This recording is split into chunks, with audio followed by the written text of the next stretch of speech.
ভারতের মুরগির গলাকে ঘিরে রেখেছে ভারতের ৭ বন। তবুও কেন টুঁটি চিপে ধরার আশঙ্কা? কেই বা চেপে ধরতে চাইছে টুঁটি? চিকেনের গলায় কোপ দিতে পারে কে? সেই সব উত্তরই রয়েছে এই প্রতিবেদনে। চিকেন নেক বা মুরগির গলা কি সেটি? বাস্তবে এটি চিকেন না হলেও দেখতে অবিকল চিকেনের মতোই, যা খাওয়ার লোভ সামলাতে পারছে না ভারতের শত্রু দেশগুলি।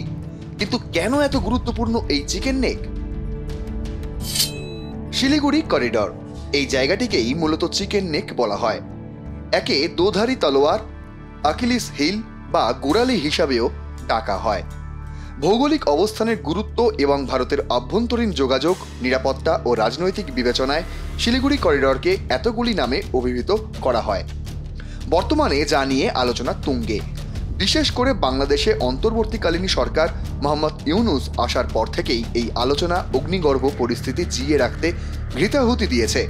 প্রশ্ন উঠেছে, ভারত কি আগ্রাসন চালাবে বহু আলোচিত এই চিকেন নেক নিয়ে, নাকি ভারতের এই চিকেন নেকের টুঁটি চেপে ধরবে কেউ?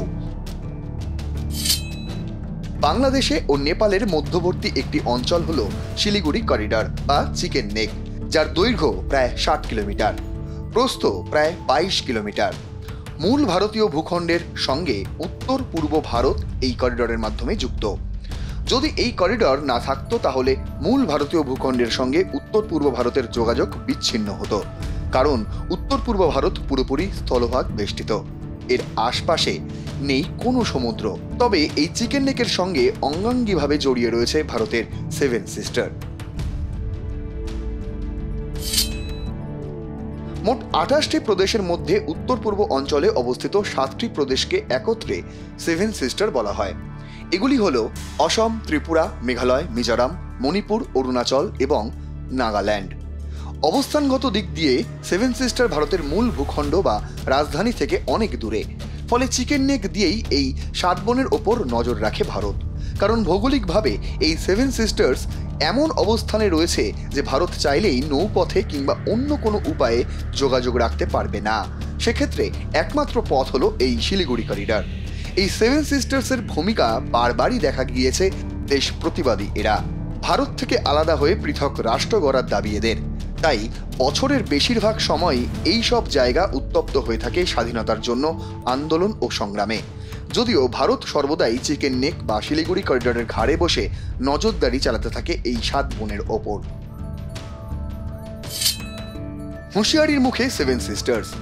সম্প্রতি বাংলাদেশের অন্তর্বর্তী সরকারের প্রধান উপদেষ্টা মোহাম্মদ ইউনূসও তাঁর বক্তব্যে এই 7 সিস্টার্সের কথা বলেন।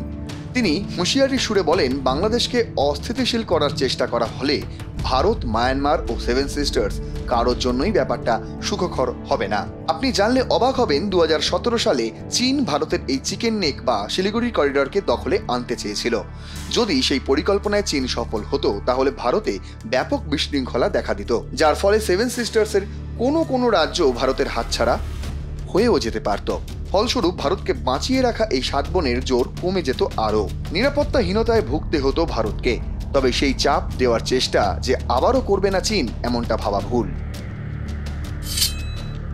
এখন প্রশ্ন হচ্ছে, এইভাবে আশঙ্কায় আতঙ্কে আর কতদিন?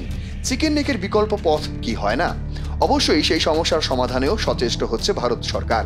যেমন আগরতলা আখাউড়া রেলপথ, তেঁতুলিয়া করিডর, ফেনী নদীতে মৈত্রী সেতু এবং কালাদান মাল্টি মডেল প্রজেক্ট।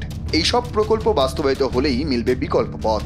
কিন্তু যতদিন না হয় ততদিন মুরগির ঘাড়ে ঝুলে থাকবে বিপদ। ব্যুরো রিপোর্ট, আর প্লাস নিউজ।